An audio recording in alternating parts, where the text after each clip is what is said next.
The tool, library where you could swap tools and hire them as opposed to owning them, because you need to plug them in to charge them.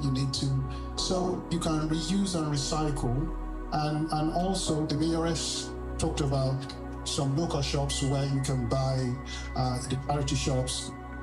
And in the past, with my Nigerian heritage, when I hear about charity shops, I think, oh, those are dead stuff where it's very old. But you go in there, you see very high quality things in terms of tools, in terms of books, in terms of different things. So it's not just, clothes or shoes. There are other things. So, and businesses in Melton Keynes can, as a practicality, say, when you finish using the flower pots you've used, instead of just keeping them, you could give them to charity shops where they can kind of reuse, upcycle them and sell on. And we don't need to manufacture new things. So I'm talking about products and ideas because I'm a product innovation person. So I'm not as clever as an architect.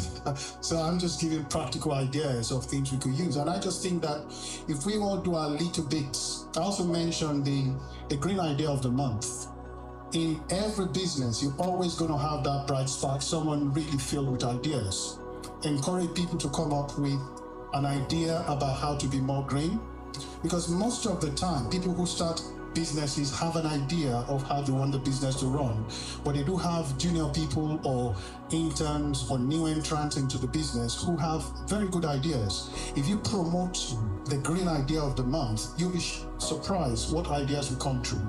So I think these are a few ideas what the local Melton Keynes local businesses can kind of plug into and see how this can work, because the businesses have a lot of people working within them, and also as individuals, this is an idea, reuse your things. You can turn your, the ladies maybe turn their heart into fans for the summer, or you can make shoes out of old pairs of jeans and chinos. But these are simple ideas. Thank you. Thank you, Mr.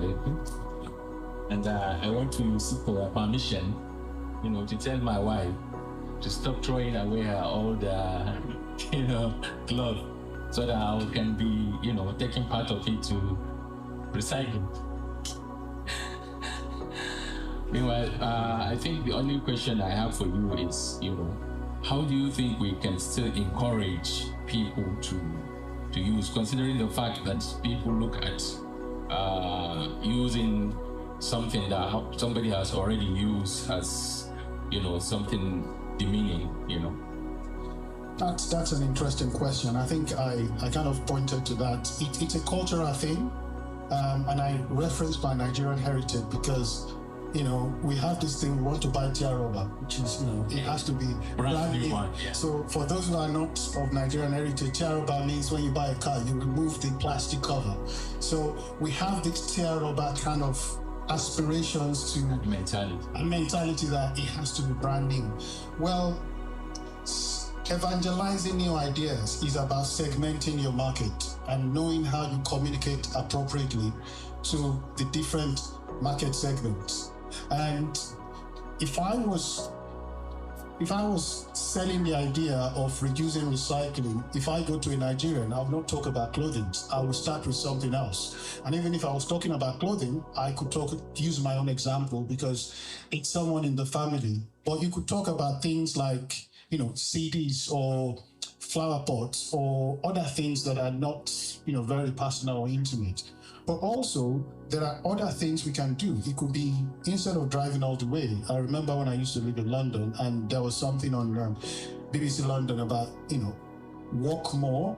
You have the health benefit and the environment benefit as well. So instead of driving all the way, why don't we drive to a certain place and walk? These are simple things. It's about segmenting the message and making sure that the segment of the local community we communicate with, we need to understand how they think. And it all starts with research. You need to sort of have a focus group where members of the different communities groups are represented. And when the local council is doing the messaging, they understand how to communicate.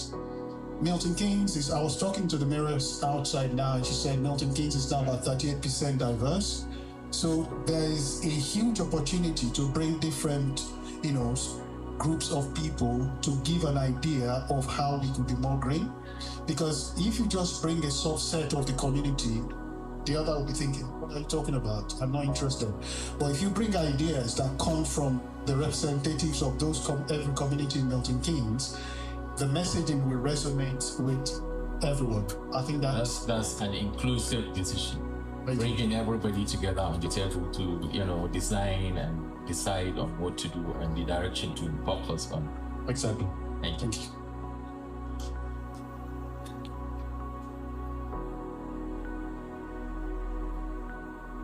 We really enjoyed your speech, and we still want you to talk.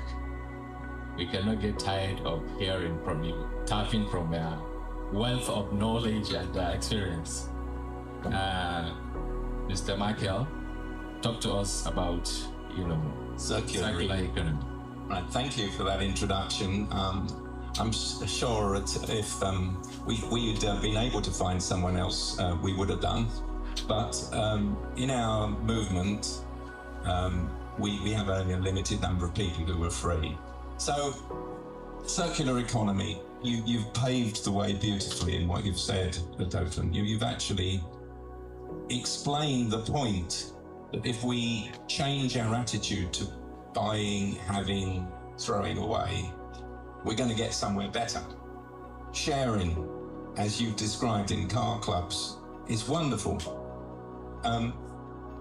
We've got forces against us. You were hinting at the forces against us when you answered that question.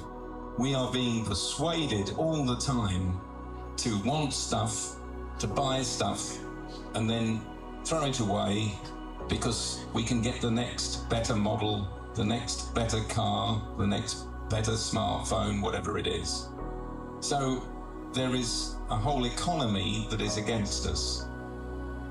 The good news comes from the diversity you mentioned, and from young people who are saying, wait a minute, we're not sure we want to play this game, which is great. Now, that leads to the question, how do we get out of the game?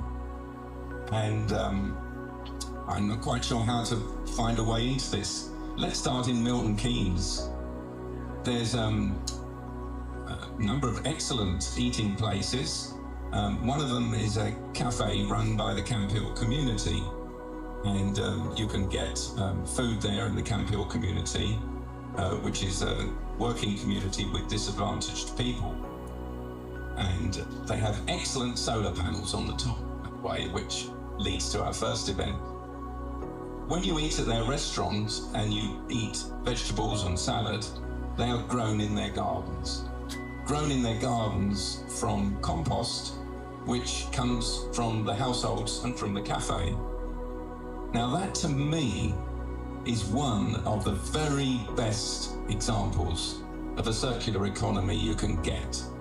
There is no waste in that. There is no byproduct that needs to be burying in a landfill site. That compost is going to grow the tomatoes which are going to appear on your salad. So one of the things that I wanted to do was to say, well, can we not perhaps learn from nature more? Can we not work with nature rather than against nature in the way that we organize and do things? We are already beginning to come up with ideas of how to do that. There is a person in the audience who's already working on ways of working with fungi to break down some of the plastic in the things that we throw away. So that is wonderful. What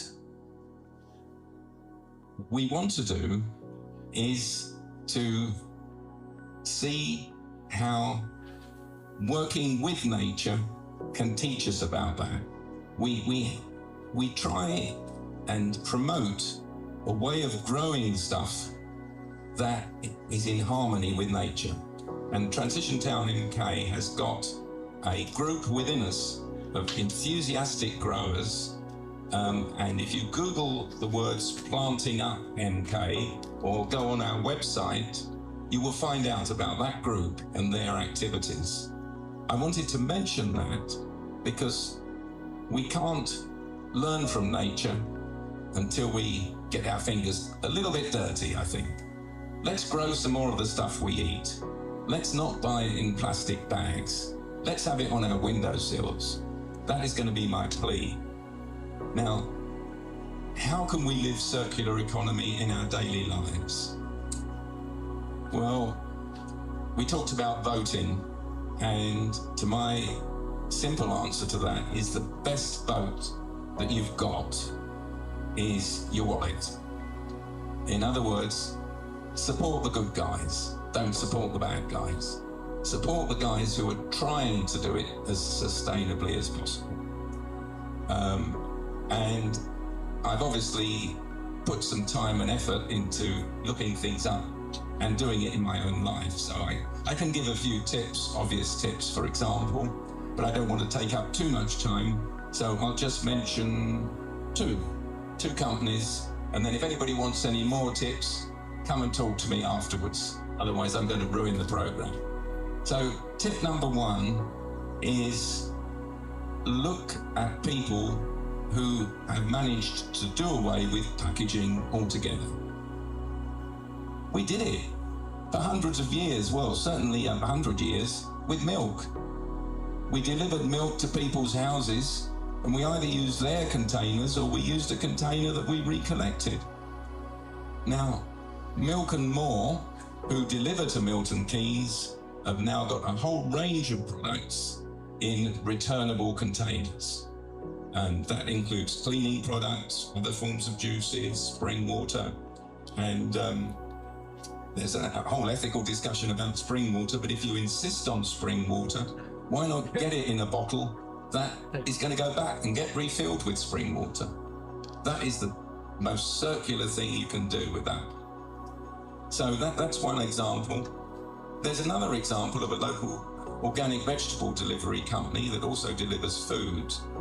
And they say every single item of packaging that they bring to your door, you leave outside the door for your next delivery, they take the whole lot back and reuse the maximum amount possible, nearly all of it. So all the stupid little packages of frozen water, they'll all go back to Abel and Cole, they'll be refrozen.